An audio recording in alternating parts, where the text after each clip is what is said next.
Back live with you tonight here on In Focus. The latest report from the Health Ombuds pointing to Rahima Moosa's state in terms of providing healthcare services has raised some concern about whether or not the country is ready and able to meet the requirements of the National Health Insurance. Also, while a briefing in Parliament, the Parliamentary Legal Services has raised some other issues as well, which could have some constitutional implications and could somewhat hamper access to healthcare services for the people of South Africa. So we thought tonight, let's have this conversation about whether or not the country is at that point where we are able to adopt the policy with its costs. What are the costs? What are the benefits of providing national health insurance? And for that, we're joined by Professor Alex van der Heever of the Wits School of Governance and public health specialist at Percept Dr. Jodi Wishnia. Good to have you, and thank you very much for your time tonight here on In Focus. Professor van der Heever, because we have spoken to you quite significantly, especially during the time of COVID and how resources had to be shared during that time. Would you say we are at that point now, post that emergency, where it is emerging across the board that it is important to have NHI, barring, of course, the various areas, maybe around the understanding of what the concept is, the definition of the scope, the achievability of it because of our resources and so on and so forth. But is there a general acceptance that we do need this policy? We need universal health coverage, and we need to have a properly governed health system, both our public and our private system.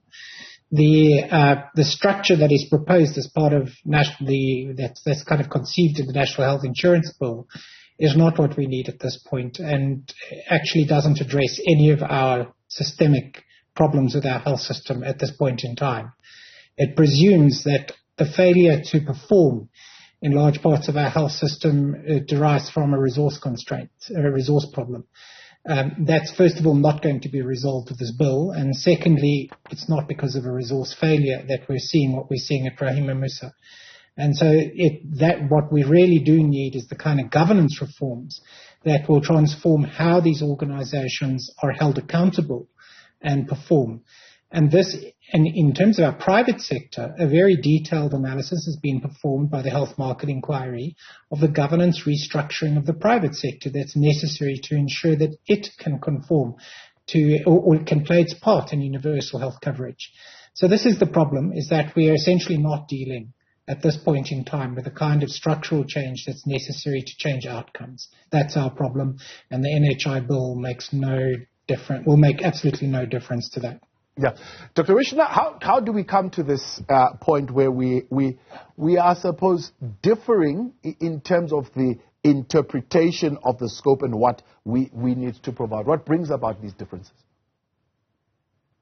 Yeah, I mean, fundamentally, I think it goes back to when this latest version of national health insurance was conceived of in sort of 2010, 2011, and the term national health insurance was used. I think it's a bit of a misnomer for what we're supposed to be trying to do as a country. And I do agree with Alex that the NHI Bill, as we have conceived it at the moment, is very, very focused on the funding mechanism of national health insurance.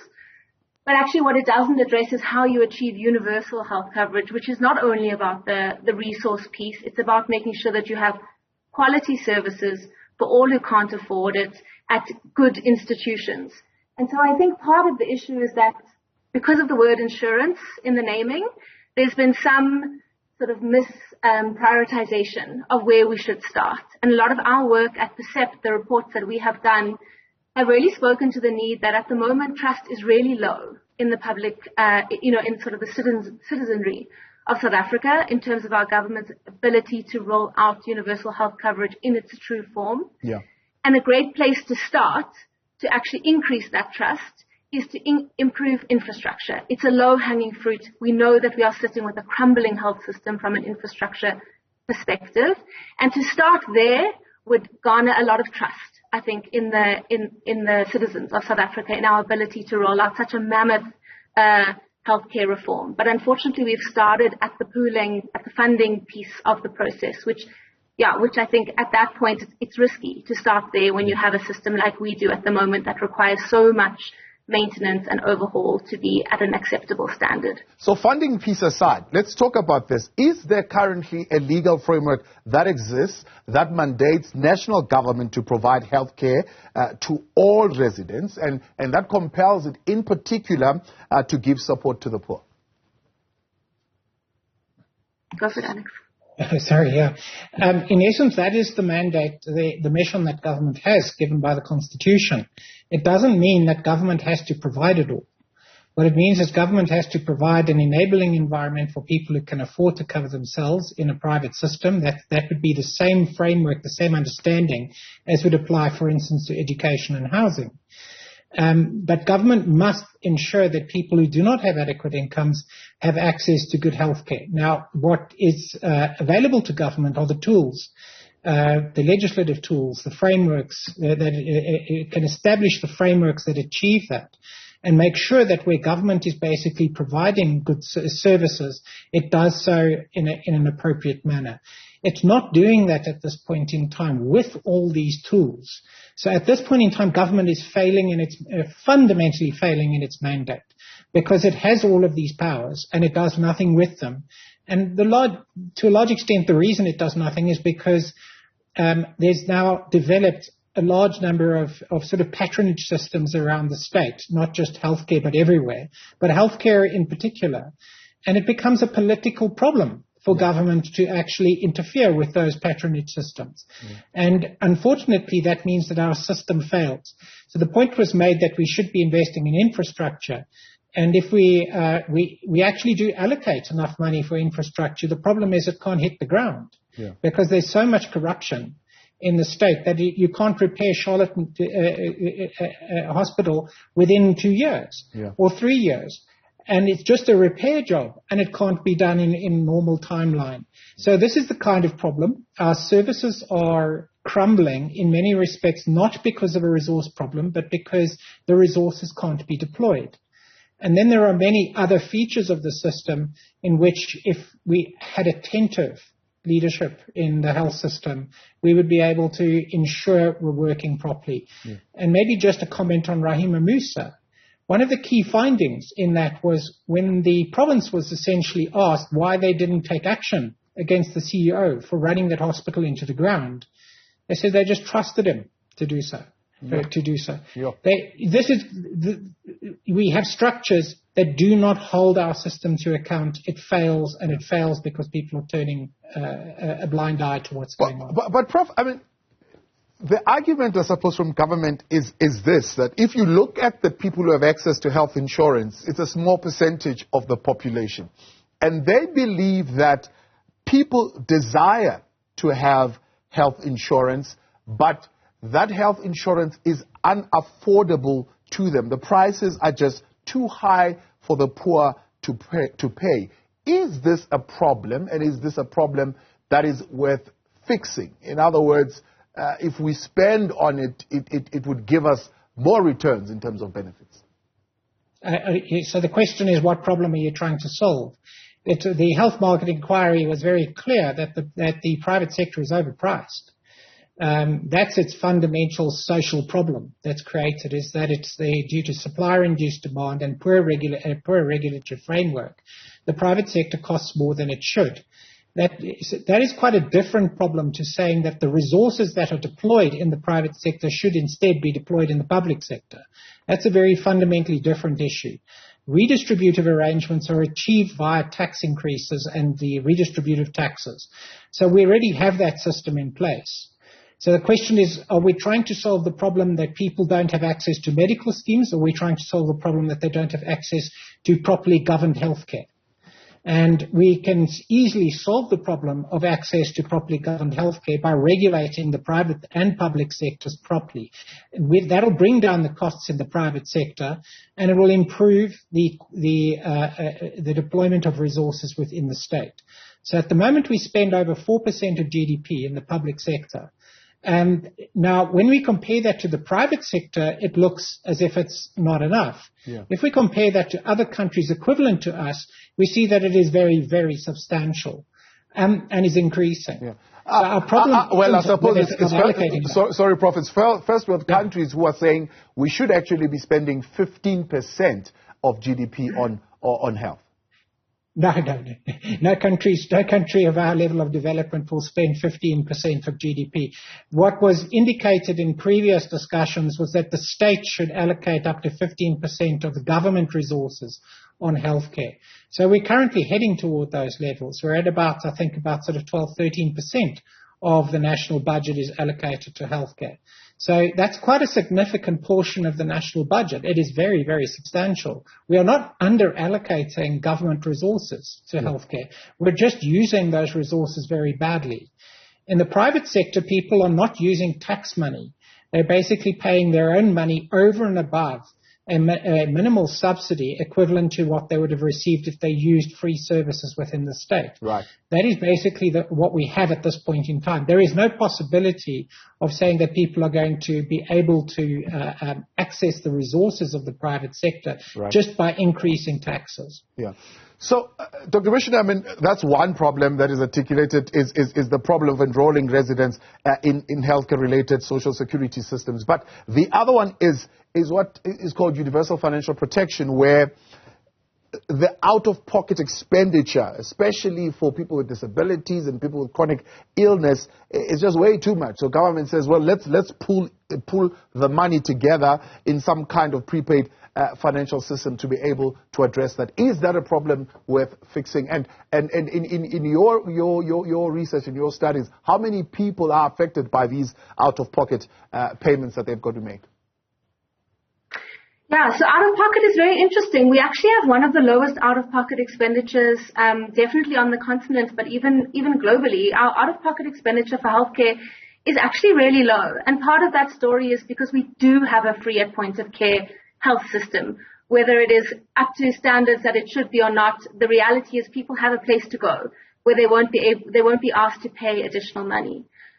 That being said, I absolutely agree with the philosophy behind universal health coverage, which is that you need to pool funds before the health event so that when you have the health event, you don't think twice about whether I should go, can I afford it, how will I make this work with all my other expenditures. You want people to be able to access healthcare services that they require without having to think about the financial implications for that accessing of the services. So there are lots of out-of-pocket expenditure in terms of getting to health facilities for people. As you said, people who are on various different social security grants, which are at the moment maybe lower than what they should be. All of that is true, but South Africa has actually done quite well in terms of out-of-pocket expenditure because we have this free at point of care health system, public health system currently. So it is an issue. I'm not saying it's not an issue. It is the real lived experience of many, many South Africans that accessing healthcare that they need is difficult and expensive. Part of that story relates to the question you asked, Alex, just now, which is around whether people should be able to pay for private health insurance. You know, why can't they join the medical schemes? Why can't the medical schemes be cheaper? And part of the out-of-pocket expenditure that we're seeing in South Africa is people who are uninsured but are choosing to go to, let's say, a GP, a private GP, and pay that 400 Rand out of pocket because they want to miss the queue, they need to get to work, they want to get their meds and get sorted out quickly. They don't have time to sit in the clinic all day. And that is out-of-pocket expenditure. There is, in theory, an alternative in the public health system for them, but it comes with all sorts of opportunity costs, lost income, lost day of work, who looks after your child while you go to the facility, and as a result, people are forced to make decisions to pay for private medical aid out of pocket, which is the most expensive, least financially secure, least social solidarity-minded way of funding healthcare in a country. So, yeah, I think that's where I stand in terms of the financial risk protection. Prof, you saying there's a portion of South Africans who have got, I suppose, a little bit extra. Maybe they even work hard. They don't really have extra, but they want to have the private health care benefits. Is it the wrong argument? Is it such a wrong thing to want to desire equal access, to say, well, we need to be able to secure equal entitlement to these benefits of all the health systems that we have in the country, be it private or public? What you provide is equitable access. Essentially, the state must ensure through redistributive taxes that everybody is able to access healthcare even if they have inadequate incomes.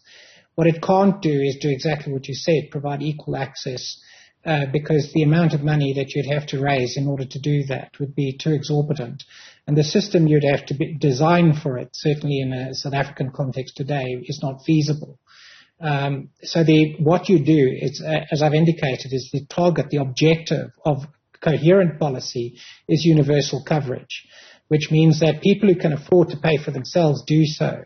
And your government provides an enabling framework for people to do so effectively and in a cost-effective manner. Government hasn't done that. Government has a partial regulatory framework in place that leaves many of the people who do access that environment paying far too much, far more than they should. In the state, what government has done is effectively given people who depend on the state 30 cents on the rand.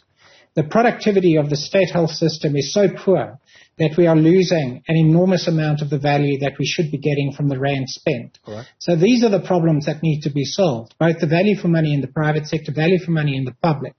And that means quite different reforms. Improve access by making sure that these systems are properly governed. Yeah. The assumption that somehow spending the money, the per capita amount that you're spending in the private sector on everybody, doesn't amount to a good use of resources.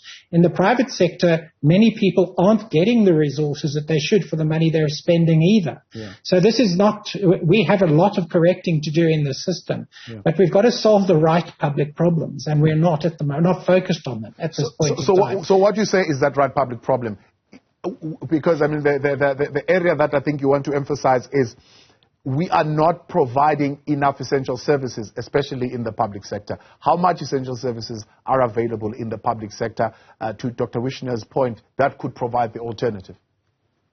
It's not an alternative. We have no choice but to provide for people who cannot afford to themselves within the constraints of what government can raise.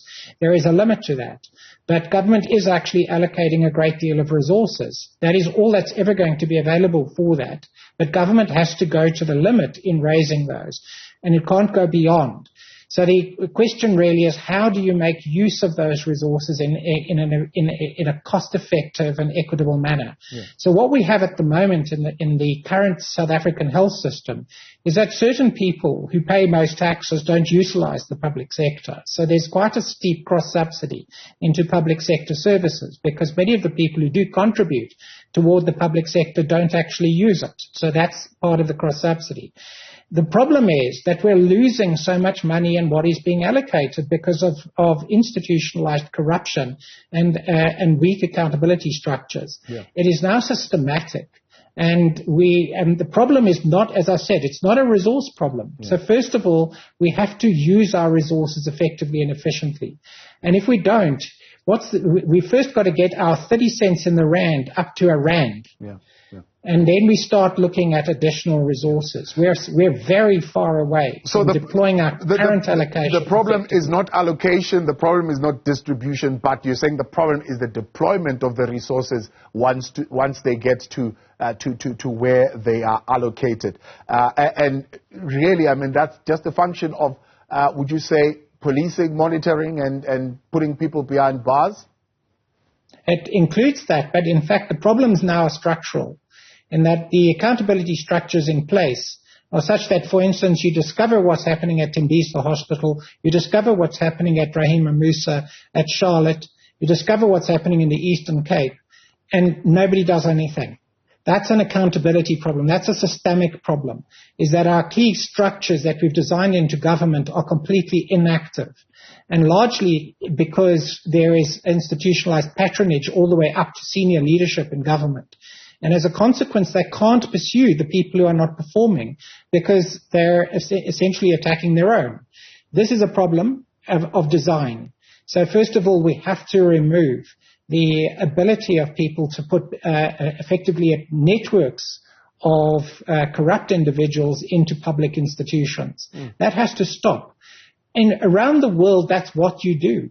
A well-designed health system doesn't operate like ours. So again, I want to sort of emphasize that there is a distraction in the discussion in NHI, where people try to say that the reason we have poor services at Rahima Moosa is because of a resource problem, whereas in fact what we've got is a thieving problem. And the discussion on resources is a distraction from focusing on that particular issue. So we have to change the way in which our accountability structures are organized. That does not involve a massive overhaul of the system, but it does mean getting the political actors away from the administrations and the hospitals. And those designs are well known and well understood. And in the private sector side, we've also got enormous conflicts of interest that exist in the way in which that system is organized, structured, and is consolidated over time through bad regulation. So again, the private sector also has problems of patronage, also has problems of conflicts of interest. And again, government does nothing. So we do have a problem in that our the key emphasis, the elephants in the room, are never addressed in the way in which the health system is organized.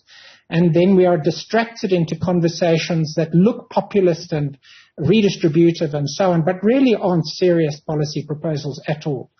And I think I can't emphasize enough, the national health insurance proposals are not serious proposals. They're not real. They're unachievable. Yeah. And they're really an attempt to say, here's something we're doing to distract you from noticing that they're actually doing nothing to stop what is happening to our public and private sector services. Interesting you saying that. When President Cyril Ramaphosa says he hopes that the National Health Insurance Bill will soon be finalized and benefit all South Africans. He says the bill, which is currently before Parliament, seeks to allow every South African healthcare access regardless of affordability. Deputy Minister of Health, Dr. Sibongiseni Dhlomo, says they are doing everything possible to make sure the bill is implemented within the next year. Watch. So they are almost wrapping up within the Portfolio Committee of Health in the National Assembly. That bill will then go into the House for debate and therefore hopefully for adoption and be sent to NCOP for concurrence. We really do not have enough time, as this bill came into the sixth administration as early as when we just got elected in 2019. Really, within the next 12 months, we'll be exiting as parliamentarians from this process. We should get this bill really getting into the ground. That's the Deputy Health Minister, Dr. Sibongiseni Dhlomo. So, Prof, what would stand in the way of what the Deputy Minister says is clearly a moving train? I don't think it's a moving train. They can pass that bill if they want to. Large parts of it will end up in court and stuck. It's not a real policy. Again, you can pass, like Kenya passed the National Health Insurance Bill 20 years ago. It's still a bill. It's still an act. Nothing has ever happened. So if you create unrealistic structures in legislation, it doesn't mean that they actually happen as a real policy. So there's no feasible way in which large parts of this legislation will be implemented. Right. But it is a political, there's political impetus behind it. It will be incredibly embarrassing for the ANC in particular to admit that they have failed to pass this bill. So they will pass it, I'm pretty sure, but nothing will really happen materially thereafter. Essentially, the proposal is pretty grandiose and suggests that it's a kind of healthcare ESCOM. And we know what that gets you at the end of the day. It means people at the center have to know every detail about what's going on, make strategic plans that actually get implemented, prevent theft and corruption at all parts of the system. They do none of that now. Why are they going to suddenly do that when they pass this bill? Dr. Wishnia, I mean, picking up on that word, grandiose, Sarah is saying it's too grand. Part of what needs to happen here to make this bill work, we should determine which services we should actually cover. So whether we're talking comprehensive services or we're talking minimum basic packages, whether we're talking priority diseases, specific interventions, or we are talking primary health care. Yeah, so I think that part of that question is wrapped up in, at the moment, the bill doesn't have any measurable timelines or indicators of achievement that one must tick to get to the next phase. So at the moment, we have no way as the public to hold the government to account. If you pass this bill and you say there's going to be an NHI fund, what happens next? If you want to give us a minimum package of services, and let's say that's only maternal and child health to start with, how do we know when that is up to a satisfactory level? What do we agree on? Is it a particular maternal mortality ratio that we're looking for, or an infant mortality rate that we're looking for? There's no set way for anyone, even within the National Department of Health, to know how we are tracking against what we're trying to do. The goal is too big with not enough steps in between for us to be able to hold ourselves, the department, to account. And I think that's primarily, that's one of the huge problems. The other you mentioned around this service benefits package, or what we should pay for. There's been a lot of work over the last 10 years on what the service benefits package should look like for NHI. And there's been backwards and forwards because as it currently stands, our public health system offers a very comprehensive service. Sometimes that service is not available because of an HRH shortage, a human resources for health shortage, or a medicine shortage. So it's effectively throttled. But in terms of what each service is supposed to be providing, the clinics, our district hospitals, etc., it's very, very comprehensive. So if we were now to say, okay, let's roll out national health insurance, but now we're saying you only have free access to maternal and child health. You're removing rights and benefits that people have had in the country for the last 25 years, and you're actually narrowing the scope of what they can achieve in this attempt to provide it for all South Africans, rather than realizing who are the most vulnerable, what do those most vulnerable people require to stay well and healthy, and then let's put effort into those particular areas. So my personal belief is that this work to determine a very ingredients-based service package that is exactly right has been, I think, a distraction as well to get us to agree on some kind of service benefits that we already know what people need. The public service already has that in its sort of standard services. The problem is we aren't delivering it because we don't have enough resources in terms of human resources for health, medicine, etc. I do agree with Prof, but that's not necessarily a problem of financial resources. I think there's a lot of money going to the public health service. How it's used is problematic. And I think just to go to the Rahima Moosa report that you called us here for, one of my concerns when I was reading through it is that people might think that this is some sort of aberration, that CEO is some kind of bad apple. And the problem is that this situation, maybe Rahima Moosa was left and it's really, really bad right now, but many, many of our hospitals and clinics are in a similar state. And so it's not an aberration. It's not it's not one particular facility that's not doing well, but the rest are okay. A recent public works report came out that said about 1 in 5 primary healthcare clinics would need to be completely rebuilt at a cost of 8 billion rand. Never mind the additional 4 billion rand just for maintenance of the rest of the sort of health infrastructure in the public sector. That's enormous money just to get facilities up to where they should be. And so I think the idea of creating these service benefit packages when you've got dilapidated clinics and hospitals that can't function because they don't have security, the sewage is not right, the medical waste is not picked up, it's focusing on the wrong thing. Lots of theory and research into the service benefits rather than saying it's very clear to us that these particular facilities don't meet particular requirements and standards. We know what to do, let's fix them. So that's my viewpoint on the service packages conversation. I don't think it's very useful. I appreciate you both. Thank you very much for coming on tonight. Unfortunately, because of time, that's where we'll have to leave it. That is Professor Alex Heever of the Wits School of Governance and Public Health Specialist at Percept Dr. Jodi Wishnia.